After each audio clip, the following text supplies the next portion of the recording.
ابن ماجہ میں نبی پاک صلی اللہ علیہ وسلم کا فرمان ہے، حضور علیہ السلام نے فرمایا ہے کہ ہر صدی کے سرے پر، ہر صدی کے آخر پر اللہ تعالیٰ میری امت میں ایک ایسا شخص پیدا فرمائے گا جو میرے دین کو نئے سرے سے تازہ کر دے گا۔ اللہ کے محبوب علیہ السلام آخری نبی ہیں، حضور علیہ السلام کے بعد اب نبی کوئی نہیں آئے گا۔ اب علماء، اولیاء، صوفیاء یہ دین کا کام کریں گے، اور جو ہر صدی کے سرے پر شخص آئے گا اس کو مجدد کہتے ہیں، تجدید کرنے والے، دین کو نئے سرے سے زندہ کر دینے والے۔ مجدد ہر زمانے میں رہے، ہر صدی میں رہے۔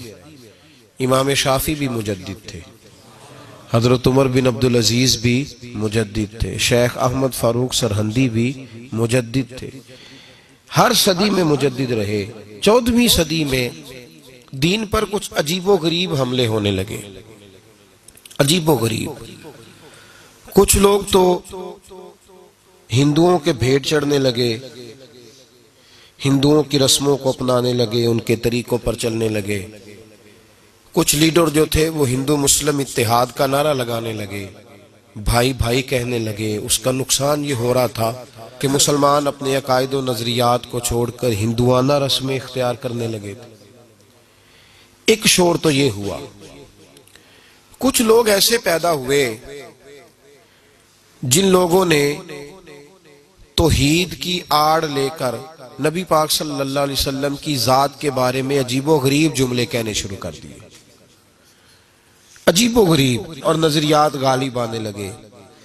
کسی نے کہنا شروع کر دیا کہ حضور کا خیال آ جائے تو نماز ٹوٹ جاتی ہے، گدھے بیل کا آ جائے تو نہیں ٹوٹتی۔ کسی نے کہا لاٹھی تو فائدہ دیتی ہے، محمد اور علی تو اتنا فائدہ بھی نہیں دیتے صلی اللہ علیہ وسلم۔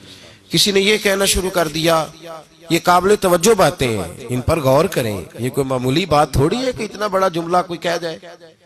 ایک شخص نے یہاں تک لکھ دیا کہ جیسا علم حضور کو ایسا تو جانوروں، پاگلوں سب کو حاصل ہے۔ اس حد تک لوگ چلے گئے، اس حد تک۔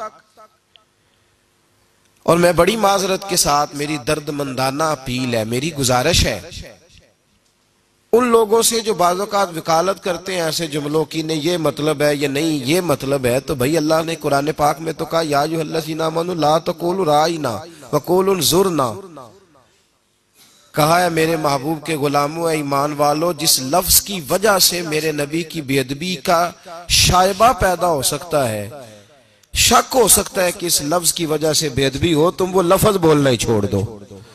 اتنی تعظیم سکھائی اللہ تعالیٰ نے۔ لوگوں نے اس طرح کے جملے کہنا شروع کر دی۔ اب بڑا مشکل ہوتا ہے میدان میں نکل کے کسی کو لتاڑنا، اس کو روکنا، بڑا مشکل ہوتا ہے۔ کسی نے کہا حضور کے بعد بھی نبی آ جائے تو ختم نبوت میں فرق نہیں پڑتا۔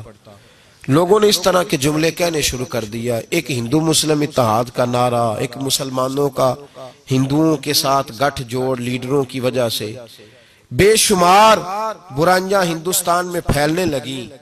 حالات بڑے دگرگوں تھے، لوگ پریشان تھے۔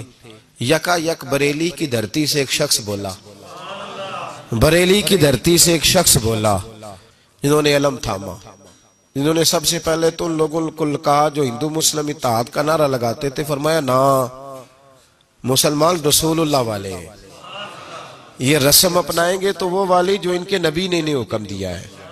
ہر اس رسم سے منع کر دیا، یہاں تک کہ فاضل بریلوی علیہ رحمہ کا یہ فتویٰ موجود ہے ان کی کتابوں میں۔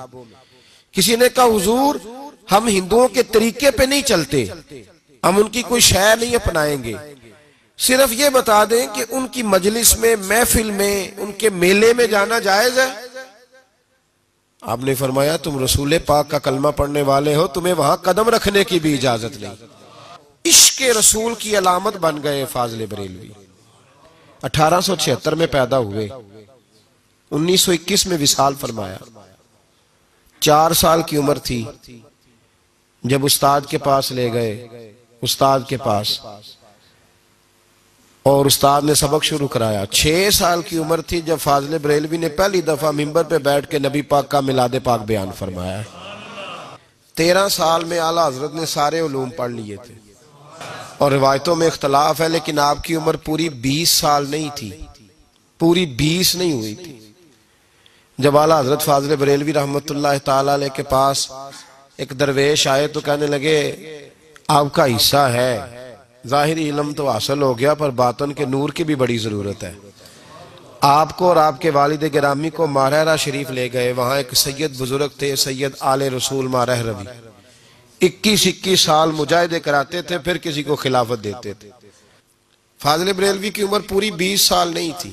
جن میں کچھ ہوتا ہے ان میں شروع سے بڑا کچھ ہوتا ہے، جن میں کچھ ہے ہوتی ہے نا ان میں اس کا بچپن بھی بتاتا ہے کہ اس کا جوبن کس طرح کا ہوگا، اس کی جوانی کا نور بتاتا ہے کہ اگر سیاہ بالوں میں اس کا چہرہ اتنا چمکتا ہے تو سفید ہوں گے تو کتنا نور برسے گا۔ جوبن بتاتے ہیں، جوبن کیفیات بتاتی ہیں۔ تو اعلیٰ حضرت ابھی پورے 20 سال کے نہیں ہوئے تھے، پیر صاحب کی خدمت میں حاضر ہوئے۔ پیر صاحب نے مرید کیا کہ حضور غلامی میں قبول کر لے۔ جس وقت مرید کیا نا ساتھ ہی خلافت دے دی، پہلے دے دی۔ چلو خلافت 20 سال سے کم عمر جس آدمی کو آپ اندازہ کریں پورے بال نہیں آتے، خلافت دے دی۔ تو جو دائیں بائیں لوگ رہتے تھے کہنے لگے حضور ہمیں 13 سال ہو گئے، 22 سال ہو گئے، ہمارا بھی کچھ سوچے۔ ان کو آتے ہی آپ کا تو یہ طریقہ ہی نہیں، یہاں تو لوگ بڑی مشقت کے بعد۔ تو سید آل رسول مارہ روی سید زادے تھے، رو پڑے، فرمانے لگے لوگ کالے دل لے کے آتے ہیں، عمر گزر جاتی ہے انہیں سفید کرتے، انہیں چمکاتے عمر گزر جاتی ہے، یہ دل ہی بڑا سفید لے کے آیا ہے۔ میں نے تو ایک نسبت دی ہے، ایک گرہ لگائی ہے، بس تھوڑی سی نا اس کو نسبت کی ضرورت تھی، وہ نسبت دی ہے۔ اور فرمایا میں تو خود بڑا پریشان تھا کہ رب قیامت میں پوچھے گا عمل بتا تو کیا دکھاؤں گا، اب میں مطمئن ہو گیا ہوں۔ اگر اللہ نے مجھ سے پوچھا نا رب کریم نے کہ آل رسول کیا لے کے آئے ہو تو میں احمد رضا کا ہاتھ پکڑ کے کہوں گا یا اللہ یہ میری کمائی ہے۔